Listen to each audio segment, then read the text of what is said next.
和经济实惠、随处可得的台湾菜不同，法国菜通常是昂贵奢侈的象征，感觉像是花大钱吃装潢。所以法式餐厅通常是提供给那些慕名前来朝圣的观光客，或是有钱有闲、年纪可能也有点大的法国人，就是吃个气氛。至于那些平时勤奋打拼的上班族和手头上不是非常富裕的学生们，怎么解决三餐的呢？接下来的影片会介绍一般法国人平常吃外食的饮食习惯，分别为早、中、晚三餐。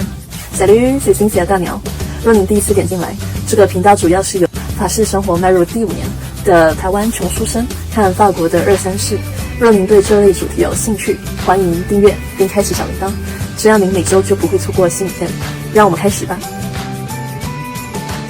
其实法国人习惯自己下厨，因为去餐厅吃个饭，一餐至少需花约10欧元以上。就连出门工作前，有些上班族也会自备便当带到公司当午餐吃，或是到学校上课前，有些学生们也会备妥午餐带到学校用微波炉加热吃。而一般法国人没有吃早餐的习惯，他们顶多塞个东西果腹，没有台湾人吃早餐讲究，所以他们都是等到中午才吃一天中的第一餐。以下和你分享法国人若是外食会选择什么样的餐点。法国的面包店 Boulangerie 就像是台湾的早餐店一样盛行，不过和台湾的早餐店一般只开到中午不同，法国的面包店 Boulangerie 可是开一整天，里面所贩售的商品不仅有面包，还会有糕点。通常出门工作的上班族或是到校上课的学生们，会选择地铁站内、住家、学校或公司附近的面包店 Boulangerie， 带走像是经典款的可颂、croissant、巧克力面包、pain au chocolat， 再搭配一杯 shot 的咖啡 café 当早餐。这样的组合给了一天活力的开始。通常法国上班族或是学生们，除了中午自己带便当外，会和同学或同事们一起到附近的餐厅或是面包店 Boulangerie 外带，到太阳底下晒日光浴。外带食物以简单实用的轻食为主，像是面包店 Boulangerie 所贩售的有长棍面包 baguette 加不同内馅的三明治 sandwich 就是热门首选，还有不同口味的法式咸派 quiche，